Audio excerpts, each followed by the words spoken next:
Hello again, Pastor Gary here with a new update. If you watched last week's update, I tried to be clear that things could change. Well, they certainly have changed. As of Monday, guidelines were released for in-person worship services.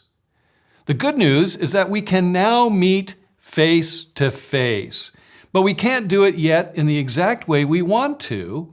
But for now, I consider it a blessing that the door is now open, even though it's not open as much as we would want. And I want to remind you, our goal is to pursue Jesus through each and every moment of this time and obey His word. As I shared in detail last week, our response to this time comes from Romans chapter 13 that says, "Let every person be subject to the governing authorities." So that is what we've been doing and plan on continuing. I know that someone may ask, is there ever a place for civil disobedience? And the answer is yes, there is. We believe it's in those cases where the government defies God's authority and requires us to sin. In those cases, we must disobey the authorities. One example of this in Scripture is found in Acts chapter 4 when Peter was told to stop preaching about Jesus. Listen, that's a time for civil disobedience. Another example is found in Daniel chapter 1. Daniel appealed to his authority regarding the royal food and wine which he didn't want to defile his body with. In his appeal, he said, "Test me as I eat vegetables and drink water." This proved to serve him well as he received favor from his authority. While I can't predict every situation in which one would defy the government, these are good examples that relate to those in authority asking someone to deny their faith or deny their belief in Jesus. Currently, we're not being asked to deny our faith or deny our belief in Jesus. In fact, we can still boldly proclaim our faith, be it digitally. Our current situation is not an occasion for civil disobedience. So we are thankful that the governor has eased the restrictions so that we can reopen the church, and now it's about following the guidelines we've been giving. With that said, on Monday night, I obtained a copy of the guidelines that we will comply with before we start meeting for our Sunday morning worship services. Listen, the list is long and it will take some time to put into place.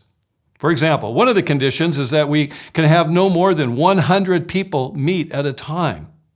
Now, for our church, that's a pretty small number, and it creates some really difficult decisions. In addition, after 21 days, both the state and the county will reassess the church situation. This will require us to remain flexible as the status continues to evolve. But I want you to know that our staff is looking at those conditions and has begun to work on them. Knowing that one of our goals is to provide a safe place to meet, we've prayerfully and thoughtfully considered what date would be best for us to reopen our large gathering on Sunday mornings. With the knowledge that things can change, we want you to know that our earliest date for opening our Sunday services will be June 21st. Between then and now, we'll be getting everything in order so that we're in compliance with the 13-page document and so that we are ready to regather. I don't know about you, we can't wait. Maybe you can't wait either. But in the meantime, we're really happy that our small groups can start meeting right now. If you're in a traditional life group, you can start meeting in your homes and backyards or patios. We would just ask that you observe physical distancing as you meet. Now, I once again want to encourage you to continue meeting through this summer. I'm sure many of you would like to get off Zoom and start talking with each other in the same space. Well, I want to say it's time, go for it. Pastor Phil may have already talked with you about this and other details. So I hope that the ability to return to meeting in your life group is an encouragement to you. I'd also like to suggest that maybe as a life group, you gather together on Sunday morning and watch the online service together. This could be a great way to start your small group time. Now, for small groups that meet on the LBF campus, you also are able to meet. But it'll take a little time to find a new place to meet so you can also observe physical distancing. For example, we won't be able to put 30 women out in the Bellevue house or 50 men in the Life Kids Cube space and still observe physical distancing.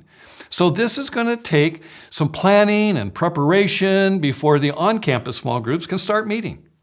We also want to see our Celebrate Recovery and their step studies start meeting, along with our life care meetings.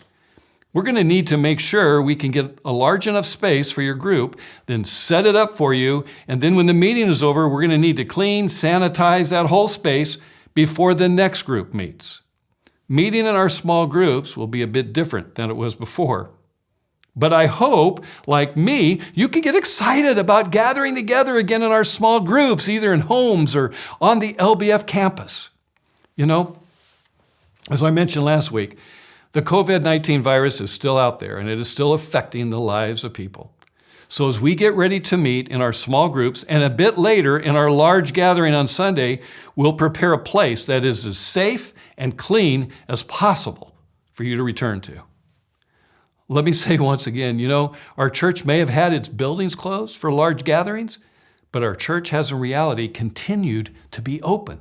The church is still functioning in lots of different ways that I've talked about over these last 2 weeks. So for now, let's enjoy being able to have our small groups meet once again and look forward to the time when our large gatherings can also meet. I encourage you to continue worshiping with our online services and be sure to take advantage of those free donuts as we prepare them for you. And be sure to look for new and more things we planned to help that online experience feel more like times when we are together on the church campus. As I end, let me just say, have a great day and God bless.